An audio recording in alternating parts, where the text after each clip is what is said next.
Salut à tous, c'est le Moutard Roulax. Alors, j'avais dit que je ferais une présentation de cette moto que j'ai. Donc c'est la TRK 502 de chez Benelli. Moto qui est italienne et qui a été rachetée, enfin moto, marque italienne rachetée par les Chinois depuis 2016 je crois. Une grande marque, hein, une des grandes marques en Chine qui fabrique de la motorisation pour pas mal d'autres modèles. Alors les Chinois, est-ce que ça vaut le coup, est-ce que ça vaut pas le coup? Moi je vais pas vous faire un rapport sur ce que c'est comme moto, machin, c'est un trail, voilà. Ainsi je vais dire certaines choses, mais je vais pas annoncer la hauteur de selle, etc. Il y en a déjà qui l'ont fait, il y en a plusieurs, je vous les mettrai même dans la description, je vous mettrai les liens dans la description, et puis comme ça vous pourrez aller voir derrière. Moi je vais vous donner mon ressenti de cette moto sur plusieurs années, c'est-à-dire qu'elle date de 2018, je l'ai achetée d'occasion. C'est une moto qui dormait dans un garage, et le mec elle est au boulot et elle était toujours dehors la journée. Donc elle a été exposée pas mal aux intempéries malgré tout sur la journée. Le soir elle dormait dans son garage à côté. C'est pour vous donner un peu l'histoire de la bécane, ce qu'il en est, etc. Donc concrètement, cette bécane c'est quelque chose qui est robuste, qui est vraiment robuste dans l'ensemble, qui est d'un confort franchement incomparable par rapport à d'autres bécanes que j'ai pu avoir. Même la XJ que j'ai eue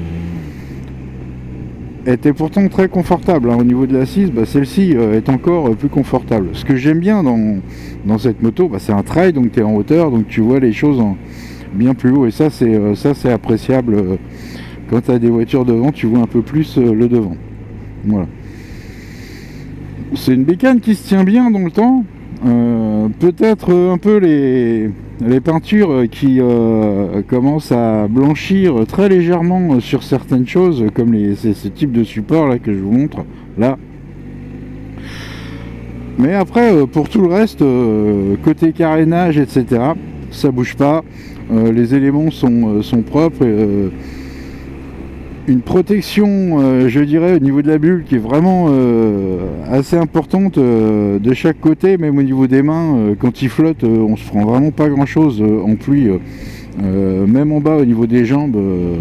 Et puis on a une assise qui est complètement différente d'autres trails, c'est-à-dire que l'assise elle est presque comme un scooter.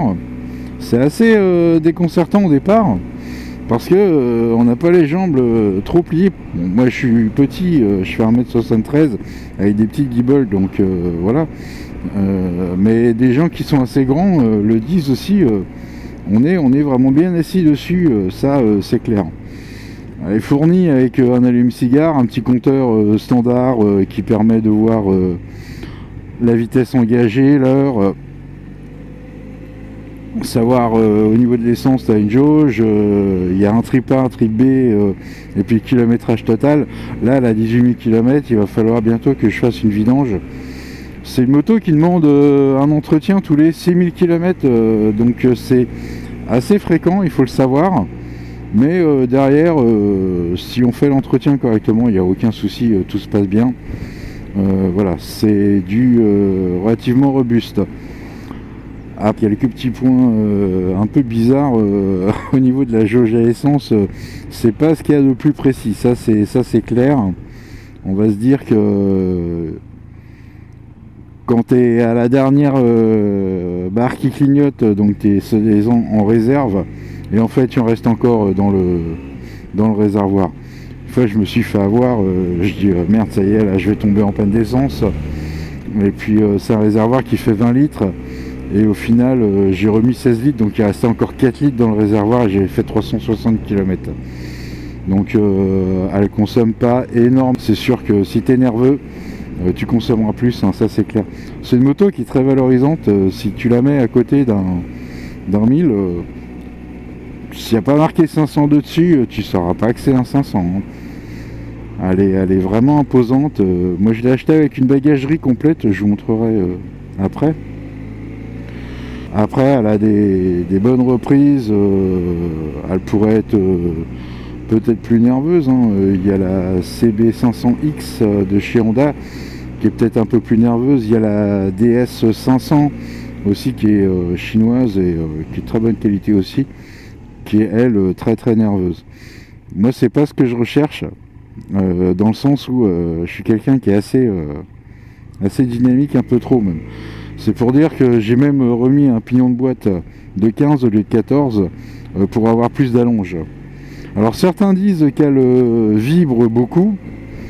Alors j'ai fait de l'autoroute avec, j'ai fait de la voie rapide, de la route standard.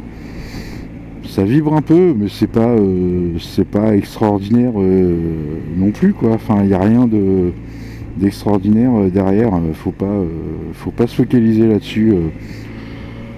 Elle a un frein avant qui est extrêmement efficace.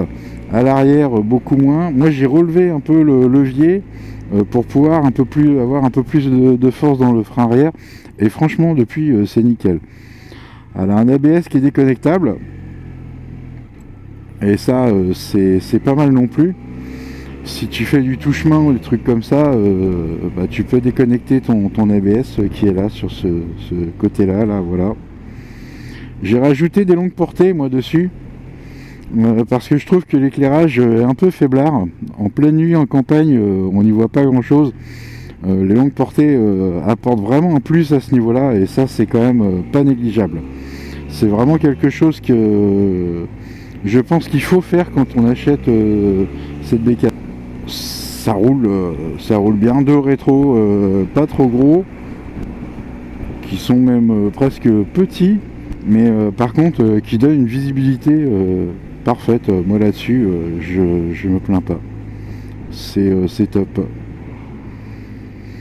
Donc pour en revenir au compteur, elle a tendance à vous dire que vous êtes, par exemple, si vous êtes à 100, vous êtes à 94 km/h. C'est c'est clair. C'est un peu optimisé, mais ceci dit, c'est chez Yam, les deux Yam que j'ai eu, honnêtement, c'était pas mal optimisé aussi. Donc voilà, au moins, si tu te dis que tu es à 97, tu es à 90. Faut le savoir, c'est tout. Enfin, 90, j'entends au niveau GPS. Hein, voilà, ça monte assez bien dans les tours, hein, avec un pignon 15 en plus. En 14, ça serait monté plus vite encore. Et c'est amplement suffisant pour faire de la route. À l'aval des kilomètres, incroyablement. Franchement, incroyablement. J'ai fait 500 bornes l'autre fois avec. J'ai pas ressenti de mal aux fesses ou de problème au niveau des bras. Elle est bien calibrée. Donc voilà, après pour moi, elle est vraiment parfaite, quoi. Que vous dire de plus? Côté passager, pareil, c'est relativement confortable aussi pour le passager. J'ai pas entendu quelqu'un se plaindre de ça. Ah si, un avantage, ah oui vraiment, un avantage de cette moto, c'est que c'est du chinois. Et donc, comme c'est du chinois, bah, c'est du pas cher. Et rien n'est cher. Les carénages, si tu te pètes la gueule avec, tu dois racheter un carénage, tu retrouves tout sur AliExpress, mais vraiment pour pas cher. Une selle rabaissée ou rehaussée, tu les trouves pour 40 €. Donc je vous mets au défi de trouver ça pour d'autres marques, hein. Franchement, voilà quoi. Un kit vidange, filtre à huile, filtre à air, filtre à essence, ça vous coûte 30 balles. Moi j'ai changé les amortisseurs de couple au niveau de la roue parce que sur certains modèles il y a eu un défaut à ce niveau là, il faut le savoir. Ils s'usaient assez rapidement, donc je les ai changés et j'en ai racheté, ça m'a coûté 20 balles les 5. Pour d'autres modèles ça m'étonnerait que ce soit à ce prix là, hein. Donc ça c'est vraiment un plus, hein. Après, niveau moteur, le plus que j'ai connu, c'est un Marocain qui l'avait. Je sais pas où il en est, ça fait un moment que je l'ai pas revu sur internet. Mais il roule au Maroc, donc c'est quand même du sable, du vent qui est pas forcément très agréable pour la moto. Et il a fait le mec plus de 145 000, 150 000 km avec. Et je pense qu'il continue encore à rouler avec. Donc c'est fiable. C'est tout, c'est fiable ça. Une moto qui est fiable. Voilà. Je vais pas non plus dire que c'est de la merde si c'est pas de la merde. Parce qu'on a toujours tendance à dire ouais les Chinois tout ce qu'ils font c'est de la merde. Bah non, non, non, non. Donc voilà. Oui tiens on va parler un peu des suspensions, j'en avais pas parlé. Elles sont un petit peu fermes à mon goût, mais c'est la moto, celle-ci c'est la TRK et pas la TRKX. La TRKX est beaucoup plus souple en suspension. Donc faut le savoir. Celle-ci est un peu plus rigide, mais elle est quand même prévue pour aller voilà, faire de la route. Elle n'est pas prévue pour non plus faire du tout-terrain dans tous les sens. Donc voilà le gabarit de la bécane. Ce qui est quand même...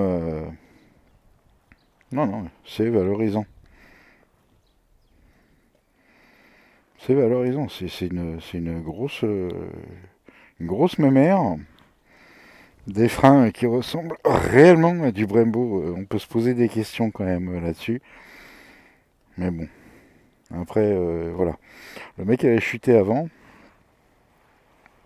Ça, c'est pas grand-chose. Hein. J'achèterai une connerie.